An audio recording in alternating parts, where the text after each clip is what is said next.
Hey beautiful souls, this is അനിലിവി. നമ്മൾ ഇന്ന് ചെയ്യാൻ വേണ്ടി പോകുന്നത് ദ കാസ്റ്റവേ എന്ന് പറയുന്ന ചാപ്റ്ററിൻ്റെ ഒരു സമ്മറൈസേഷൻ വീഡിയോ ആണ്. The castaway which is written by Rabindranath Tagore. One evening heavy rain and storm raged with thunderbolts and lightning. It was like a battle between gods and devils. The river Ganges overflowed furiously. The Castaway എന്ന് പറയുന്ന കഥ എഴുതിയിരിക്കുന്നത് രവീന്ദ്രനാഥ് ടാഗോർ എന്ന് പറയുന്ന എഴുത്തുകാരനാണ്. അപ്പോൾ ഈ കഥയുടെ തുടക്കത്തിൽ ഒരു വലിയ മഴയെക്കുറിച്ചും അതുപോലെ തന്നെ കൊടുങ്കാറ്റിനെക്കുറിച്ചും പറയുന്നുണ്ട്.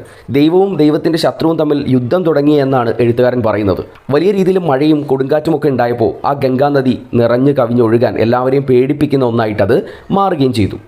In one of the riverside houses in Chandranagore village, Sharath and Kiran, a husband and wife, engaged in a verbal battle.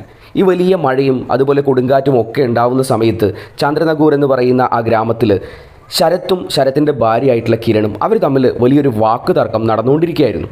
Kiran had seriously fallen ill and all villagers advised her husband, Sharath and mother-in-law to send her house for a change.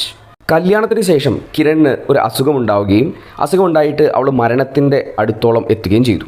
ആ സമയത്ത് അവളുടെ ഗ്രാമവാസികൾ ശരത്തിനോടും ശരത്തിൻ്റെ അമ്മയോടും advice ചെയ്ത കാര്യമെന്ന് പറയുന്നത് അവൾക്കൊരു change ആവശ്യമാണ്, അതുകൊണ്ട് തന്നെ അവളെ അവളുടെ വീട്ടിലേക്ക് പറഞ്ഞു വിടണമെന്ന് ആ നാട്ടുകാർ അല്ലെങ്കിൽ ആ വില്ലേജേഴ്സ് ആവശ്യപ്പെട്ടു. But they took her to the riverside house in the Chandranagar village for a change of surroundings. പക്ഷേ ആ ഗ്രാമവാസികൾ പറഞ്ഞ ആ കാര്യം അവർ അത്ര രീതിയിൽ എടുത്തില്ല. പകരം അവർ ചന്ദ്രനഗർ ഗ്രാമത്തിലുള്ള ഒരു വീട്ടിലേക്ക് അവളെ കൊണ്ട് പോവുകയാണ് ചെയ്തത്. അവൾക്കൊരു ചേഞ്ച് ആവശ്യമാണ് എന്ന് തോന്നിയപ്പോൾ ആ ഗ്രാമത്തിലേക്ക് പോവുകയാണ് അവർ ചെയ്തത്. After having stayed many days in the riverside house, Kiran believed that she was perfectly recovered and wanted to go back to their native village. അങ്ങനെ ആ ഒരു ചന്ദ്രനഗർ എന്ന് പറയുന്ന ഗ്രാമത്തിൽ ആ ഒരു റിവർ സൈഡിലുള്ള വീട്ടിൽ താമസിച്ച് കഴിഞ്ഞപ്പോൾ അവളുടെ അസുഖത്തിനൊക്കെ കുറവുണ്ടായി. പിന്നെ കിരൺ തന്നെ സ്വയം വിശ്വസിക്കാൻ തുടങ്ങി. അവളുടെ അസുഖമൊക്കെ മാറി ഇനി തിരിച്ച് അവരുടെ ഗ്രാമത്തിലേക്ക് പോകണമെന്ന് ആഗ്രഹിക്കാൻ വേണ്ടി തുടങ്ങി. The lonely life in the riverside house without doing anything was the burden for her, but Sharath and his mother wanted her to stay little longer there as she had not recovered fully. അവളുടെ ഏറ്റവും വലിയ പ്രശ്നം എന്ന് പറയുന്നത് loneliness, ഏകാന്തതയായിരുന്നു. ആ ഒരു ഗ്രാമത്തിൽ ചന്ദ്രനഗർ എന്ന് പറയുന്ന ഗ്രാമത്തിൽ ആ വീട്ടിൽ അവൾക്ക് പ്രത്യേകിച്ച് ചെയ്യാനായിട്ട് ഒരു ജോലിയും ഉണ്ടായിരുന്നില്ല. പിന്നെ കമ്പനിക്കായിട്ട് ആരും തന്നെ ഉണ്ടായിരുന്നില്ല. അതുകൊണ്ട് തന്നെ അവൾക്ക് തിരിച്ച് ഗ്രാമത്തിലേക്ക് പോകണമെന്നുള്ള ഒരു ആഗ്രഹം ഉള്ളിലുണ്ടായി. പക്ഷേ ശരത്തും ശരത്തിൻ്റെ അമ്മയും അതിന് സമ്മതിച്ചില്ല. കുറച്ച് ദിവസങ്ങൾ കൂടി ആ ഗ്രാമത്തിൽ നിന്ന് കഴിഞ്ഞാൽ അവൾ കംപ്ലീറ്റ് ആയിട്ട് അസുഖത്തിൽ നിന്ന് രക്ഷപ്പെടുമെന്ന് അവർ പറഞ്ഞു. This was the subject of the verbal battle. ഈ കാര്യത്തെ പറഞ്ഞുകൊണ്ടായിരുന്നു അവർ തമ്മിലുള്ള ആ ഒരു അടി അവിടെ തുടങ്ങിയത്, അല്ലെങ്കിൽ ആ വാക്ക് തർക്കം അവിടെ തുടങ്ങിയത്. Then they heard someone call and Sharath went outside and saw a boy in the garden. പെട്ടെന്നാണ് പുറത്തുനിന്ന് ആരോ വിളിക്കുന്ന ശബ്ദം കേട്ടത്. അപ്പോൾ ശരത്ത് പെട്ടെന്ന് പുറത്തേക്ക് ഇറങ്ങി പോവുകയും ചെയ്തു. ആ സമയത്ത് ഒരു കുട്ടി അവിടെയുള്ള പൂന്തോട്ടത്തിൽ നിൽക്കുന്നതായിട്ട് ശരത്ത് കണ്ടു. He was a survivor from an upturned boat in the river. ആ വലിയ കൊടുങ്കാറ്റിലും മഴയിലും ഒരു ബോട്ട് ഗംഗാ നദിയിൽ മുങ്ങിപ്പോയിട്ടുണ്ടായിരുന്നു. അങ്ങനെ മുങ്ങിപ്പോയ ആ ബോട്ടിൽ നിന്ന് രക്ഷപ്പെട്ട കുട്ടിയായിരുന്നു ആ വീട്ടുമുറ്റത്ത് വന്നത്. Kiran showed her hospitality by giving the boy clothes to change and milk to drink. അപ്പോൾ ഒരാൾ ആ വീട്ടിലേക്ക് വന്നപ്പോഴേക്കും ആ ഒരു ആതിഥേയത്വം എന്ന് പറയുന്ന സംഭവം കിരൺ പെട്ടെന്ന് കാണിച്ചു. അവന് ഡ്രസ്സ് ചേഞ്ച് ചെയ്യാനും അതുപോലെ തന്നെ കുടിക്കാൻ വേണ്ടി കുറച്ച് പാലൊക്കെ അവൾ റെഡിയാക്കി കൊടുത്തു. His name was Neelkanth and he belong to a drama group. അതിനുശേഷം അവൻ ആരാണെന്നുള്ള കാര്യമൊക്കെ ചോദിച്ച് മനസ്സിലാക്കി. അവൻ്റെ പേരെന്ന് പറയുന്നത് നീൽകണ്ഠ എന്നുള്ളതായിരുന്നു. അവനൊരു ഡ്രാമ ഗ്രൂപ്പിലെ മെമ്പറായിരുന്നു. They were going to the neighboring village and their boat perished in the river.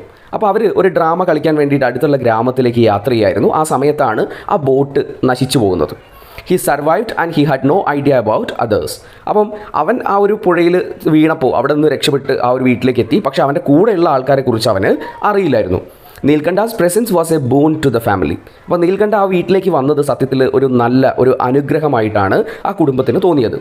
Sarath and his mother were happy as Kiran would stay longer in the company of Neelkanth. അതിൻ്റെ റീസൺ എന്ന് പറയുന്നത് ആ ഒരു കുട്ടി അവിടേക്ക് വന്ന ശേഷം ഇപ്പോൾ നമ്മളുടെ കിരൺ നാട്ടിലേക്ക് പോകണമെന്ന് പറഞ്ഞിട്ട് വാശി പിടിക്കുന്നില്ല. അപ്പോൾ അവൾക്ക് ഒരു കമ്പനി കിട്ടിയതുകൊണ്ട് തന്നെ ആ വാശി പിടുത്തം അവിടെ ഇപ്പോഴില്ല. അതുകൊണ്ട് തന്നെ ശരത്തിനും ശരത്തിൻ്റെ അമ്മയ്ക്കൊക്കെ വളരെ സന്തോഷമായി. But Neelkanda soon made bad friendship with the naughty village boys and made a village mongrel dog his pet. Neelkanth ആ വീട്ടിലേക്ക് വന്ന് കുറച്ച് ദിവസങ്ങൾ കഴിഞ്ഞപ്പോഴേക്കും ആ ഗ്രാമത്തിലുള്ള കുറേ കുരുത്തം കെട്ട കുട്ടികളൊക്കെ ആയിട്ട് നല്ലൊരു ഫ്രണ്ട്ഷിപ്പ് ഉണ്ടാക്കി. അതുപോലെ തന്നെ ആ നാട്ടിൽ അലഞ്ഞു തിരിഞ്ഞ് നടന്ന ഒരു നായയെ അവനൊരു പെറ്റായിട്ട് വളർത്താൻ വേണ്ടിയിട്ടും തുടങ്ങി.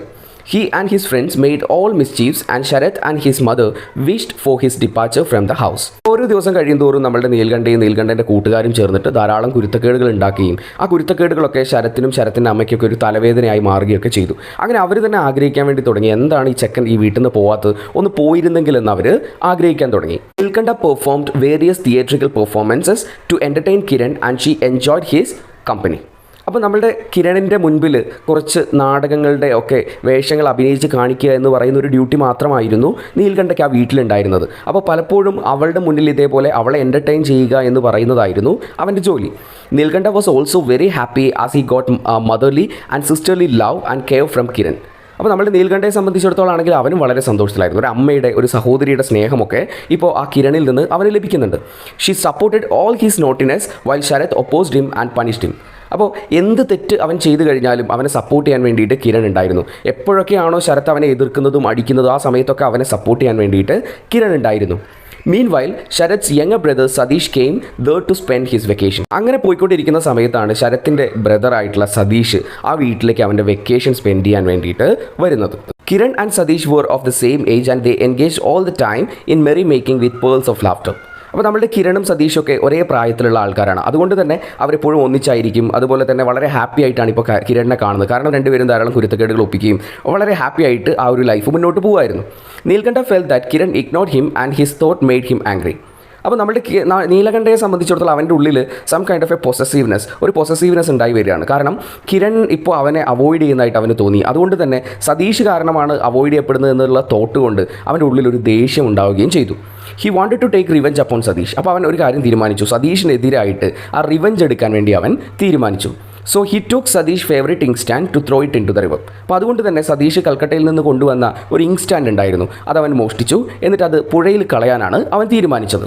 Satheesh quarrel with Neelkanth over his missing ink stand and called him thief. അങ്ങനെ ആ ഇങ്ക് സ്റ്റാൻഡ് മോഷണം പോയത് അറിഞ്ഞു കഴിഞ്ഞപ്പോൾ സതീഷ് നീൽകണ്ഠയുമായിട്ടൊരു വാക്കുതർക്കം ഉണ്ടാവുന്നു. ആ വാക്കുതർക്കത്തിനിടയിൽ അവനെ കള്ളൻ എന്ന് വിളിക്കുന്നു. This incident pained both Kiran and Neelkanth. അപ്പോൾ അവനെ കള്ളൻ എന്ന് വിളിച്ചത് സത്യത്തിൽ നീൽകണ്ഠയ്ക്കും കിരണിനും ഒരുപോലെ സങ്കടമായി. Finally the family decided to return to their native village. Kiran wanted to take Nilkantha with them. അങ്ങനെ അവസാനം എല്ലാ പ്രശ്നങ്ങളൊക്കെ ഒന്ന് അവസാനിച്ച് നമ്മുടെ കിരണിൻ്റെ അസുഖമൊക്കെ ഒന്ന് മാറിക്കഴിഞ്ഞപ്പോൾ അവർ തീരുമാനിച്ചു അങ്ങനെയാണെങ്കിൽ തിരിച്ച് ഗ്രാമത്തിലേക്ക് പോകാം. ആ സമയത്താണ് പുതിയൊരു പ്രശ്നം ഉണ്ടാകുന്നത്. അതായത് കിരണിനെ സംബന്ധിച്ചിടത്തോളം നീൽകണ്ഠയെ കൂടെ ഗ്രാമത്തിലേക്ക് കൊണ്ടുപോകാൻ ഒരാഗ്രഹം അവൾക്കുണ്ടായിരുന്നു. ആ ആഗ്രഹം അവൾ പറയുകയും ചെയ്തു. But all others opposed. പക്ഷേ ആ വീട്ടിലുള്ള എല്ലാ ആൾക്കാരും അതിനെ എതിർക്കുകയാണ് ചെയ്തത്. Kiran wanted to give him some surprise gifts because they were returning to their native village without taking Neelkantha with them. അപ്പോൾ കിരൺ വിചാരിച്ചു, അപ്പോൾ കിരണിന് ഈ പറയുന്ന നീൽകണ്ഠയെ കൂടെ കൊണ്ടുപോകാൻ വേണ്ടി സാധിക്കില്ല എന്ന് ഉറപ്പായി. അപ്പോൾ അതുകൊണ്ട് തന്നെ നീൽകണ്ഠയ്ക്ക് എന്തെങ്കിലും ഒരു സർപ്രൈസ് ഗിഫ്റ്റ് കൊടുക്കാൻ തീരുമാനിച്ചു. And she opened his box to place the surprise gifts and she saw Satish missing ink stand in it. അങ്ങനെ അവൾ ആ സമ്മാനമൊക്കെ വാങ്ങി ആ നീൽകണ്ഠയുടെ മുറിയിൽ പോയിട്ട് അവൻ്റെ പെട്ടി തുറന്നു നോക്കി. അതിലുള്ള സാധനങ്ങളൊക്കെ എടുത്തു വെച്ച് കഴിയുമ്പോൾ അതിൽ ഈ സതീഷിൻ്റെ കാണാതെ പോയ ഇങ്ക് സ്റ്റാൻഡ് അവൾക്ക് കിട്ടും. She sat puzzled for a while not knowing what to do. അത് കണ്ടു കഴിഞ്ഞപ്പോൾ അവൾ ആകെ കൺഫ്യൂസ്ഡ് ആവും. എന്താണ് ചെയ്യേണ്ടതെന്ന് അറിയാത്ത ഒരു അവസ്ഥയിൽ അവൾ അങ്ങനെ കുറച്ച് നേരം ഇരിക്കും. Meanwhile, Neelkantha came there and saw Kiran sitting in his room holding the inkstand. ആ സമയത്ത് നമ്മളുടെ കിരണിൻ്റെ അടുത്തേക്ക് അല്ലെങ്കിൽ നീൽകണ്ഠ ആ റൂമിലേക്ക് കടന്നു വരും. ആ സമയത്ത് കിരണിൻ്റെ കയ്യിൽ ആ ഇങ്ക് സ്റ്റാൻഡ് പിടിച്ചിരിക്കുന്നത് അവൻ കാണും. അപ്പോൾ അവന് മനസ്സിലായി തൻ്റെ കള്ളത്തരം പൊളിഞ്ഞു എന്ന് നമ്മളുടെ നീൽകണ്ഠയ്ക്ക് മനസ്സിലായി. He knew that he could not prove his innocence anymore and he left the place. അപ്പോൾ അവന് മനസ്സിലായി ഇനി തൻ്റെ ആ നിരപരാധിത്വം തെളിയിക്കുക എന്ന് പറയുന്ന ഒന്നും സാധ്യമായിട്ടുള്ള കാര്യമല്ല. അതുകൊണ്ട് തന്നെ അവൻ ഒന്നും പറയാതെ അവിടെ നിന്ന് പോവുകയാണ്. Since then he was nowhere to be found. അപ്പോൾ അങ്ങനെ ആ ഒരു രാത്രിയിൽ ആരോടും പറയാതെ ആ വീട് വിട്ട് അവൻ എങ്ങോട്ടോ പോവുകയാണ്. പിന്നീട് ഒരിക്കലും അവനെ കണ്ടു കിട്ടുന്നില്ല. സോ ഡിയേഴ്സ്, ദ കാസ്റ്റവേ എന്ന് പറയുന്ന ഈ ഒരു ചാപ്റ്റർ എല്ലാവർക്കും മനസ്സിലായി എന്ന് വിശ്വസിക്കുന്നു. This is Anil we signing off. See you on the next video.